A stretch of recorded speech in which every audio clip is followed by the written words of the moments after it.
Assalamualaikum warahmatullahi wabarakatuh. Perkenalkan, nama saya Ilham Fauzan dengan NIM 41821109. Saya dari kelas IK 3. Di sini saya akan menjawab soal ujian akhir semester pelajaran pendidikan agama Islam.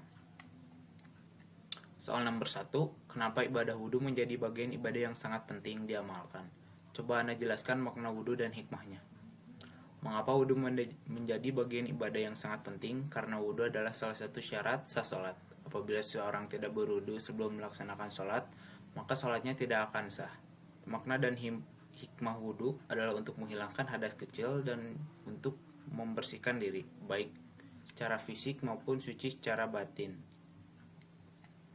Soal nomor 2, apa yang Anda pahami dengan makna zikir? Kenapa kita harus selalu berzikir kepada Allah dan berikan dalil secara naklinya? Secara bahasa, zikir memiliki arti menyebut, mengingat, atau berdoa. Dalam bahasa agama Islam, zikir sering didefinisikan sebagai komunikasi antara seorang hamba dengan Allah Subhanahu wa Ta'ala agar selalu mengingat dan tunduk kepada pemerintahnya. Caranya dengan melafalkan takbir, tahmid, tasbih, dan memanjatkan doa serta membaca Al-Quran, yang dapat dilakukan tanpa mengenal tempat dan waktu, baik sendiri maupun bersama-sama dengan aturan yang ditentukan. Mengapa kita harus zikir kepada Allah? Adalah untuk mencegah seorang melakukan dosa, menghapus dosa, dan menyelamatkannya dari siksa neraka. Dan dalilnya terdapat pada surat Al-Ahzab ayat ke-41-42 yang berarti, hai orang-orang yang beriman, berzikirlah dengan menyebut nama Allah, zikir yang sebanyak-banyaknya, dan bertasbihlah kepadanya di waktu pagi dan petang. Soal nomor 3, pada konteks saat ini, begitu marak masyarakat memekikan kalimat jihad.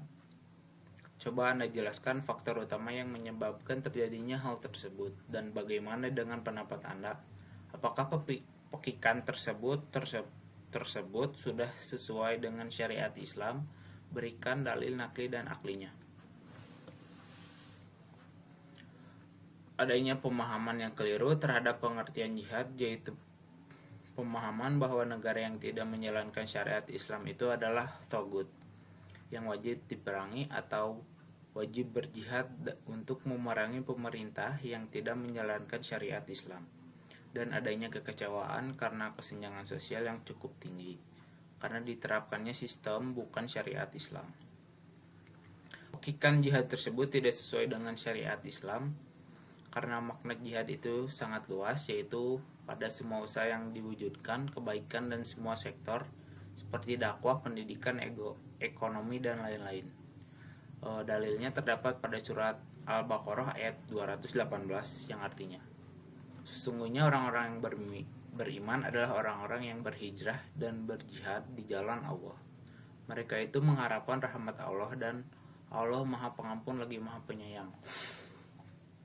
Soal nomor 4, bagaimana awal mula lahirnya teologi dalam sejarah Islam, dan apa yang Anda pahami dengan istilah arbitrase?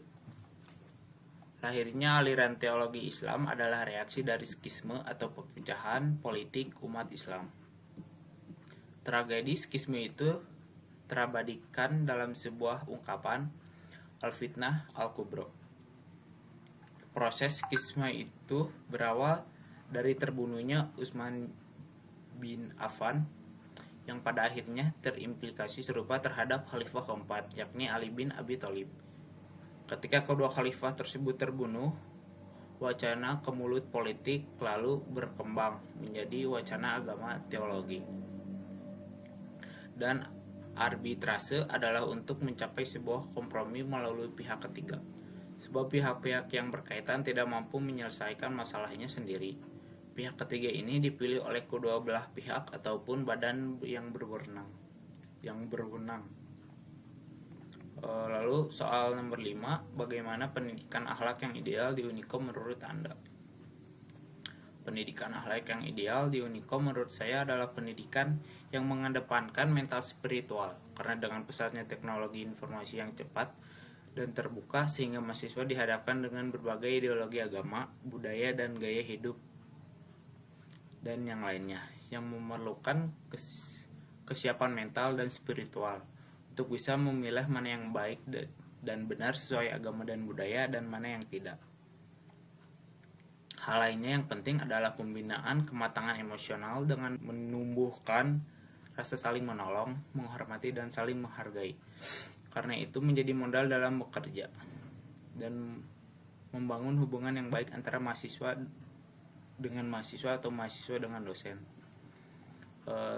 Mungkin cukup sekian. Wassalamualaikum warahmatullahi wabarakatuh.